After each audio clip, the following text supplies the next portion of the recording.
টানা রাজনৈতিক সংঘর্ষে উত্তপ্ত কুর্তি কদমতলা বিধানসভা কেন্দ্র।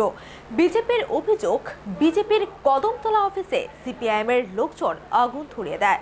আগুন নিয়ন্ত্রণে আনে দমকল বাহিনী, তবে এই বিষয়ে নীরব সিপিআইএম।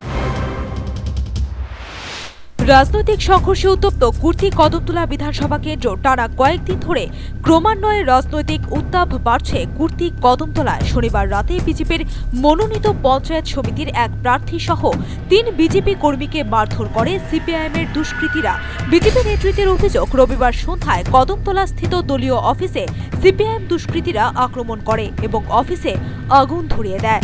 এরপর বিজেপি কর্মীরা অফিস থেকে বেরিয়ে আসে। খবর পেয়ে ঘটনাস্থলে ছুটে আসে দমকল বাহিনী এবং আগুন নিয়ন্ত্রণে আনে।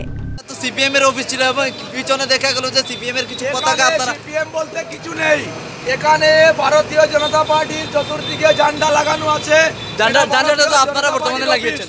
যদি সিপিএম এর থাকে তাহলে আপনাদের বলুন, ওরা প্রমাণ করুক। এটা ভারতীয় জনতা দলের অফিস। এই অফিসে তারা চক্রান্ত করে পিছন দিকে আগুন লাগিয়ে আমাদেরকে অফিস থেকে পুড়িয়ে দেওয়ার চেষ্টা করছিল। আমরা তাড়াতাড়ি ফায়ার সার্ভিসকে ফোন করছি। ফায়ার সার্ভিস এসে আমাদের অফিসটাকে রক্ষা করছে। আমরা ফায়ার সার্ভিসের ওই কর্মীদেরকে ধন্যবাদ জানাই।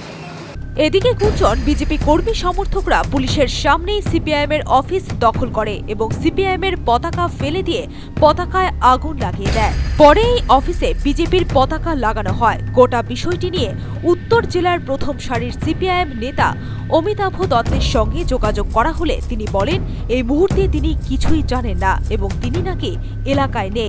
খবর নিয়ে পরে জানাবেন। ইনফ্যাক্ট এই আগুনে পোড়ার ঘটনাটা তো আমার কাছে নাই। আমি একটু বাইরে আছিলাম, আমি একটু আগে পৌঁছেছি। তাহলে আমি আপনাকে একটু আমি জানাই আপনাকে। ঠিক আছে, ঠিক আছে, ঠিক আছে। আমি আসছিলাম না স্টেশনে। আচ্ছা আচ্ছা আচ্ছা। আর এমনিতে গতকালকের ঘটনা তো জানা আছে আপনাদের? হ্যাঁ, গতকালকের ঘটনা জানা আছে। এই ডেভেলপমেন্টটা জানি, আমি জানি না, আপনাকে জানাইতে হবে। দল ক্ষমতায় থাকাকালীন অমিতাভ দত্ত সমস্ত সুবিধা নিংড়ে নিয়েছিলেন, অথচ আজ দলের দুর্দিনে মিডিয়ার সঙ্গে কথা বলার সাহস পাচ্ছেন না। আবার তিনি ফেরখারি কমিউনিস্টের মতো বামপন্থার জয়গান গলায় ধরেন। Bureau report, news vanguard.